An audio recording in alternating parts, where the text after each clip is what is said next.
বিকাশ, নগদ, রকেট এবং এমক্যাশ সহ এ ধরনের এমএফএস অ্যাকাউন্ট ব্যবহারকারীদের জন্য অর্থাৎ এমএফএস অ্যাকাউন্ট ইউজারদের জন্য বিশাল বড় সুসংবাদ নিয়ে আসছে বাংলাদেশ ব্যাংক। কারণ বাংলাদেশ ব্যাংক থেকে বলা হচ্ছে এক এজেন্টেই এবার সব ধরনের সেবা পাওয়া যাবে। অর্থাৎ আপনি বিকাশের এজেন্ট থেকে বিকাশ, নগদ, রকেট, এমক্যাশ সহ সব ধরনের এমএফএস অ্যাকাউন্ট থেকেই আপনি টাকা তুলতে পারবেন বা ক্যাশ আউট করতে পারবেন। এছাড়াও সব ধরনের সেবা আপনি নিতে পারবেন মাত্র একটি এজেন্ট থেকেই।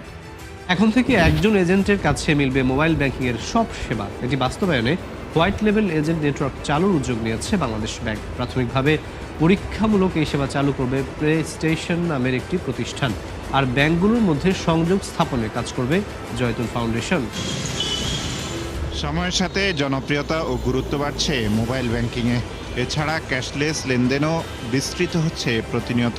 কিন্তু এসবের জন্য একাধিক এজেন্টের সহায়তা নিতে হয় গ্রাহকদের, যা অনেক ক্ষেত্রে ঝুঁকিপূর্ণ ও সময় সাপেক্ষ। তবে এবার সেই প্রক্রিয়া সহজ করতে যাচ্ছে কেন্দ্রীয় ব্যাংক। নতুন উদ্যোগে পরীক্ষামূলকভাবে এই সেবা চালু করবে পে স্টেশন নামে একটি প্রতিষ্ঠান, আর ব্যাংকগুলোর মধ্যে সংযোগ স্থাপন করবে জৈতুন বিজনেস সলিউশন। সব ধরনের MFS service, banking service, PSP, PSO সবাই ওখান থেকে সেবা নিতে পারবে, কানেক্ট করতে পারবে এবং গ্রাহকরা সেখান থেকে সেবা পাবে।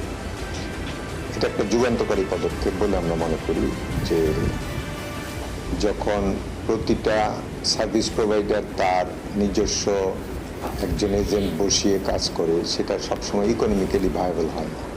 বাংলাদেশ ব্যাংকের তথ্য বলছে দেশে ব্যাংক অ্যাকাউন্ট ও মোবাইল ওয়ালেট 42 কোটির বেশি। আর নতুন সেবার প্রযুক্তিগত নিরাপত্তায় দেওয়া হচ্ছে বিশেষ নজর। প্রতিটি লেনদেনে থাকবে 2 স্তরের ওটিপি, পিন ও বায়োমেট্রিক। বাধ্যতামূলক করা হয়েছে পরিচয় যাচাই, ফি তালিকা প্রকাশ এবং গ্রাহক সেবা। কাস্টমার বাড়বে ভাই, কত শতাংশ বাড়বে এটা আমি কইতে পারি না, কিন্তু কাস্টমার চাহিদা আছে, মানে মাঝে মাঝে আসে ভাই বিকাশ থেকে নগদে দেওয়া যাবে অথবা নগদ থেকে বিকাশে দেওয়া যাবে।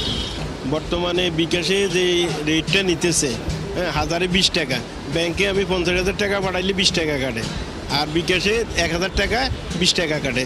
এখন যদি কল রেটটা একটু জনগণের জন্য সাশ্রয় করে, বাংলাদেশ ব্যাংক এই এজেন্টদের হিউম্যান এটিএম হিসেবে গড়ে তুলতে চায়, যা ভূমিকা রাখবে প্রান্তিক পর্যায়ে লেনদেন সহজ করতে। 3 ধাপে যাচাই বাছাইয়ের পর দেয়া হবে লাইসেন্স। এটা বেসিক্যালি একটা থার্ড পার্টি একটা আউটসোর্সিং এর জিনিসটা, একটা কোম্পানি আরেকটা কোম্পানির মাধ্যমে কিভাবে আমরা এটা করতে পারি। তো হোয়াইট লেভেল এজেন্সির এই বিষয়গুলো আমরা এখন ধারণা দেওয়া হয়েছে। বর্তমানে এটার সম্ভাব্যতা যাচাইয়ের জন্য আমরা 2টো পাইলটিংয়ের আবেদন এগুলো পর্যালোচনা করা হচ্ছে। একটা বাংলাদেশ ব্যাংকের একটা পরিকল্পনা রয়েছে একটা এই সংক্রান্ত একটি গাইডলাইন্স দেওয়া। বাংলাদেশ ব্যাংক জানিয়েছে নিয়মিত অডিট তদারকির মাধ্যমে পুরো কার্যক্রম পর্যবেক্ষণ করা হবে। কোনো অনিয়ম হলেই বাতিল হতে পারে লাইসেন্স। কাস্টমার এডুকেশনের প্রয়োজন আছে। এইটা যদি যারাই অপারেটর হয় তারা যদি এটার দায়িত্বটা নিয়ে নেয় ট্রেনিং অ্যান্ড ডেভেলপমেন্টের, তাহলে আমার মনে হয় আস্তে আস্তে আমরা যেমনটি টেকনোলজির সাথে খাপ খাইয়ে নিয়েছি, বিভিন্ন অনলাইন ব্যাংকিংয়ের সাথে খাপ খাইয়ে নিয়েছি, বিকাশ, নগদ, রকেটের সাথে খাপ খাইয়ে নিয়েছি, এইটাও আমরা খাপ খাইয়ে নিতে পারবো। বিশ্লেষকদের মতে এই উদ্যোগ বাস্তবায়িত হলে বাড়বে ডিজিটাল লেনদেন, গতি পাবে গ্রামীণ অর্থনীতি।